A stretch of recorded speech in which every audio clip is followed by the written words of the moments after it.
The computer was continuing to issue guidance throughout this time period and was continuing to fly the vehicle down in the same way that it was programmed to do. Somewhere in the middle of a Central Asian desert, inside a hangar the size of a cathedral, two space shuttles are slowly turning to dust.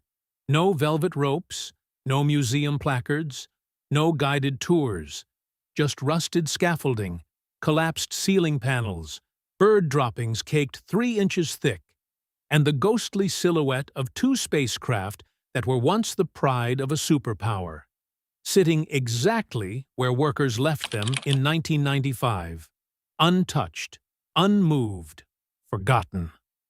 When photos of this place leaked onto the internet in 2015, the world collectively lost its mind. Comment sections exploded. The images were shared millions of times. People refused to believe these were real. How does a space shuttle just get abandoned? The answer is one of the most dramatic, heartbreaking, and frankly unbelievable stories in the entire history of human space exploration.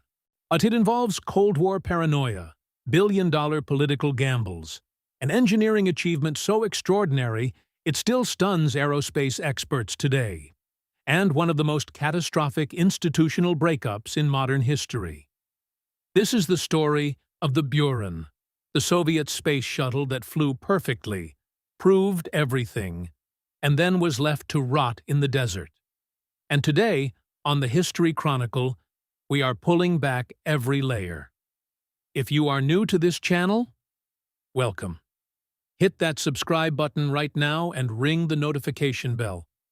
We are the channel that goes deeper than the headlines, past the propaganda, into the raw, unfiltered truth of history's most extraordinary stories. This is exactly what we do here. Now, let's go back to 1972, January 5th, 1972. President Richard Nixon stood before cameras and officially authorized NASA's Space Shuttle program, a $10 billion commitment to build the world's first reusable spacecraft. The announcement rippled across every intelligence desk in Moscow within hours. And in the Kremlin, the reaction wasn't admiration, it was terror. Soviet military analysts pored over every published detail of NASA's new shuttle. What they saw, or rather, what they convinced themselves they saw, sent shockwaves through the entire Soviet defense establishment. The shuttle had a cargo bay large enough to swallow a city bus. It could carry up to 30 tons into orbit and bring objects back from space. To the Soviets, this wasn't a science vehicle. This was a weapons delivery platform disguised as a spacecraft. To Soviet intelligence reports, declassified decades later, warned that the shuttle could carry orbital laser weapons capable of targeting Soviet missiles. It could deploy surveillance platforms. Worse, it could theoretically steal Soviet satellites right out of orbit, returning them to Earth in that enormous cargo bay. Was any of this true? Almost certainly not. NASA's shuttle was a deeply troubled program driven by budgetary compromise, not military ambition. But in the white-hot atmosphere of the Cold War, perception carried the same weight as reality. And so, like two people who lock eyes across a crowded room and decide, right then and there, that they are absolutely going to make a terrible decision, the Soviet Union fell hard and fast. By 1976, formal development of the Soviet space shuttle had officially begun. The program was given a name, Buran. In Russian, it means snowstorm. It was the most expensive single project in the history of the Soviet Union. And nobody, not the scientists, not the engineers, and certainly not the politicians, fully agreed on why they were building it. The Soviet state threw everything at the Buran program. At its height, more than 1.2 million workers across 1,286 companies and 86 government ministries were involved in the program. New materials were invented specifically for it. 230 entirely new manufacturing technologies. 39 new materials that had never existed before. Factories were retooled. Research institutes were redirected. The best engineers in the Soviet Union devoted their careers to a single machine. What they built was extraordinary. And the Buran was a delta-winged orbiter, visually similar to NASA's shuttle, but mechanically very different in ways that mattered. Where NASA's shuttle carried its main engines in the orbiter itself, the Buran did not. Its propulsion came entirely from a separate launch vehicle called the Energia, a super-heavy rocket with a hydrogen-oxygen core and 4 massive liquid-fueled strap-on boosters. This made the Buran orbiter itself significantly lighter, and critically, it meant the Energia could launch enormous payloads even without the orbiter attached at all.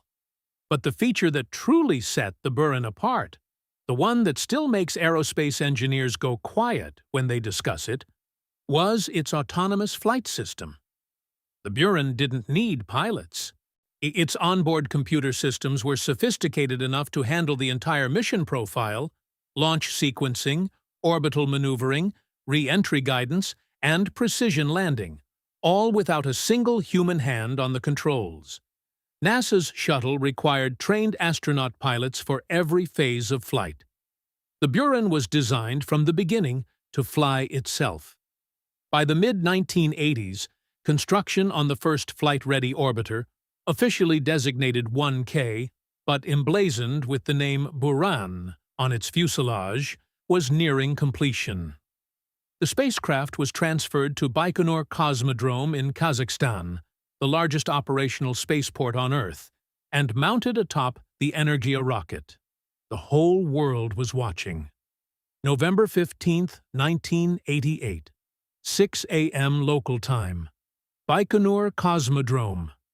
The Buran lifted off into the pre-dawn darkness in a column of fire, riding the Energia rocket into the sky. No crew on board, no human safety net, just machine intelligence running perfectly. Over the next 206 minutes, the Buran reached low Earth orbit, completed 2 full passes around the planet, then fired its engines to begin the long fall back through the atmosphere. It survived re-entry temperatures that would vaporize most materials, protected by 38,000 individual ceramic heat shield tiles. It locked onto its approach vector for the runway at Baikonur. And here is the moment that cemented the Buran's place in history forever. A lateral crosswind of 60 kilometers per hour. The kind of wind that would force human pilots to seriously reconsider their approach, was howling across the runway. The automated system assessed it, adjusted, and brought the 105-ton orbiter down anyway. And it touched down exactly 3 meters off the center line, in a 60-kilometer crosswind, unmanned, on the first attempt. Post-flight inspection revealed that only 8 of its 38,000 heat tiles had been lost, a damage rate dramatically lower than what NASA's shuttle regularly experienced. The Buran's autonomous landing was so precise, so technically flawless, that it earned a place in the Guinness Book of Records as the world's first fully autonomous orbital spaceflight. Soviet engineers embraced in the control room. Champagne was opened. The program that had consumed 18 years, over 16 billion rubles, and the life's work of more than 1 million people had just delivered beyond every expectation. It should have been the beginning of everything. Instead, it was the last flight the Buran would ever make. Because the Buran's problems were never technical. The engineers had done everything right. The machine had performed beyond spec. The real crisis was in the relationship between the program and the Soviet state, and that relationship was already falling apart. Let's talk about the brutal math that nobody in Moscow wanted to acknowledge. Launching the Buran cost an estimated $2.5 billion per mission when all program costs are factored in. Launching the same payload using a conventional Soviet Proton rocket. A fraction of that figure. The Buran was magnificent. It was also, from a pure cost-benefit standpoint, completely indefensible. The Soviet scientists and engineers had known this for years. The program had never been driven by operational logic. It had been driven by the terrifying, or irrational energy of Cold War competition. The desperate need to match America, to project strength, to never let the other side win a single round. But by 1989, the Soviet Union was no longer capable of sustaining that energy. Mikhail Gorbachev's economic reforms had cracked the Soviet system wide open.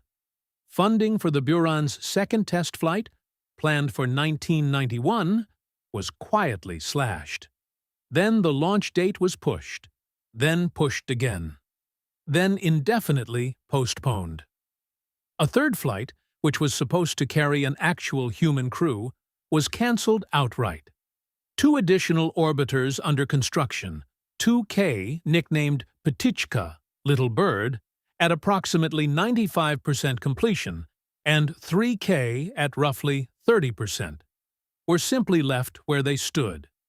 2 more orbiters in earlier stages of assembly were partially scrapped. In August 1991, so the Soviet Union itself began its terminal collapse. By December 25, 1991, it was gone.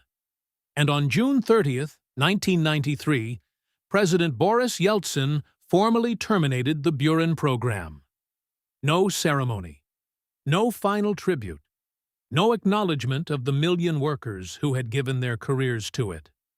Just a signature and silence. Total cost of the program. Estimates range between $2.5 billion and $3 billion USD in equivalent value, spent on a machine that flew exactly once. The most expensive first date in human history. And they never called back.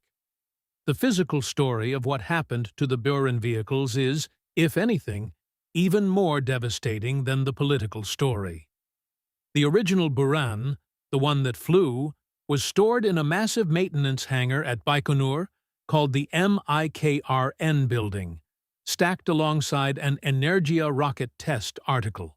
Kazakhstan had become an independent nation after the Soviet collapse, but Russia leased Baikonur back and retained operational control of the site.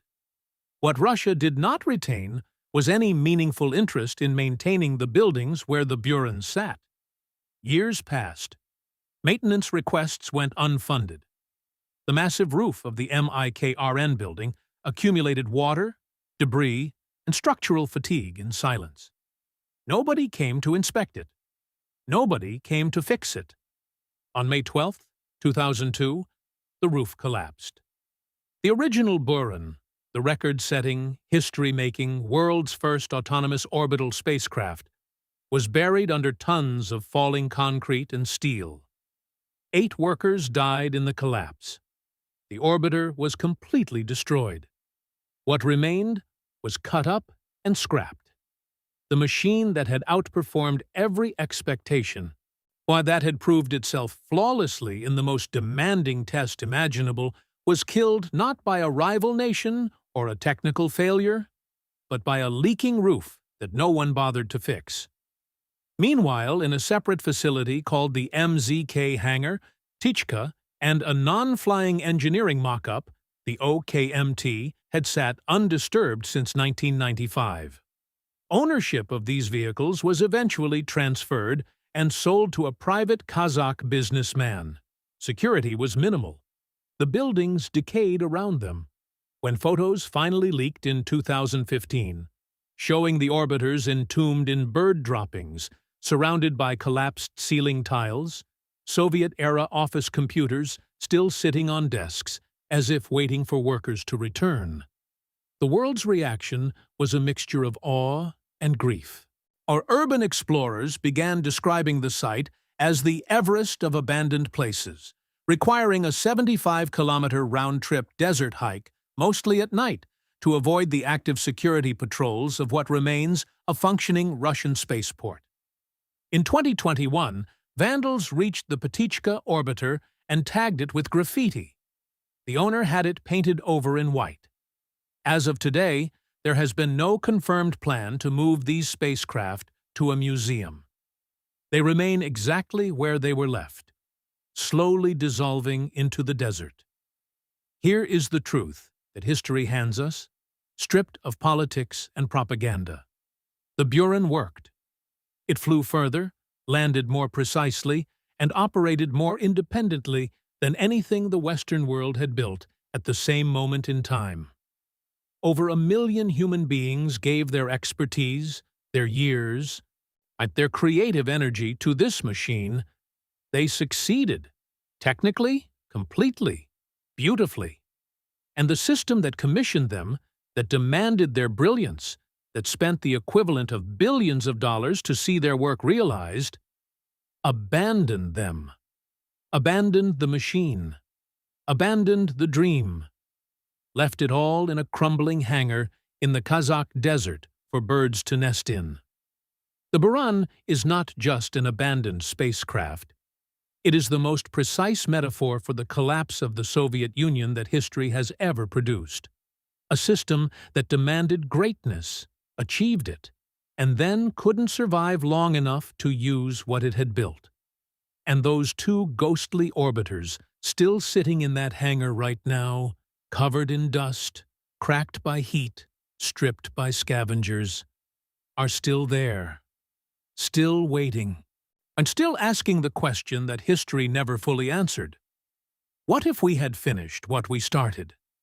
That is the story of the Buran, and we have only scratched the surface. In our next episode, we go inside another abandoned marvel of the Cold War era, a place even fewer people know about, with a story even darker than this one.